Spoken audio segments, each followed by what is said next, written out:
Perennials are a fantastic way to brighten up the shady spots in your garden. Garden guy Dale Kay joins us this morning with his top tough perennials that not only thrive in the shade but will add much needed color as well. Dale, good morning to you.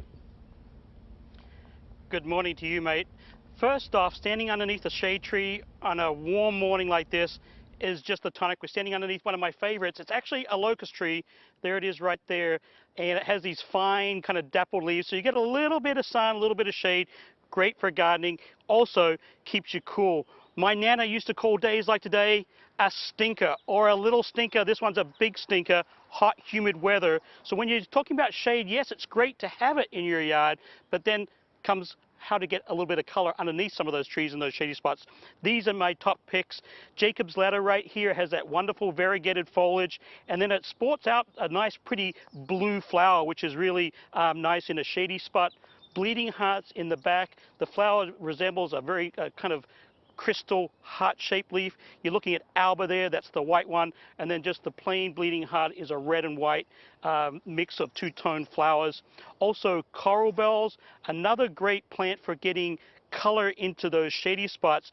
And you were really talking texture and foliage. You can see the purples in the back, they're kind of tried and true. And I kind of like talking about chocolate. They have that chocolate color. So if you want a little bit of chocolate in the garden, that's a great way to do it.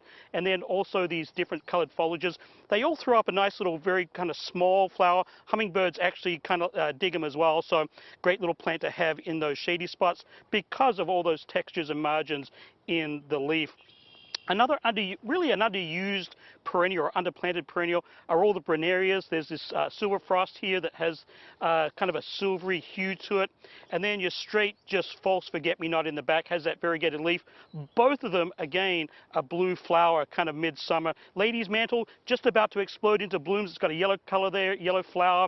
All your aquiledias or your columbines, they are also great for attracting hummingbirds as well, so plant those. They're a little bit more of an early spring bloomer. And then the powerhouse of blooms in that shaded spot are the astilbes, whites, pinks, lavenders, and almost kind of a reddish color as well. And if you're looking for a ground cover, maybe on the side of a hill, or maybe you're having trouble having the grass grow on in those shady spots, a juga or bugleweed. This particular one has a nice variegated foliage. Again, another blue flower, which is really, these are very durable and also help hold slopes together too. So if you're having problems with erosion, all those sorts of things in a shady spot, this one is the ticket. And of course, there is hostas.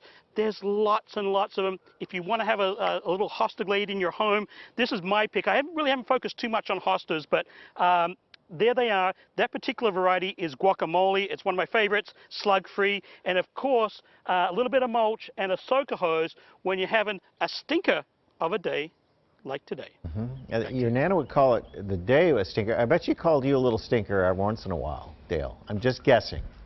Did you know her? How did you know that? Just, you know. Stinker has a lot of, yeah, stinker has, it's one of those multi-use words back in Australia. Yes, yes. Yeah, I was a stinker. Yeah, we get it. All right, Dale. Good tips this morning as per usual. Thank you, Dale.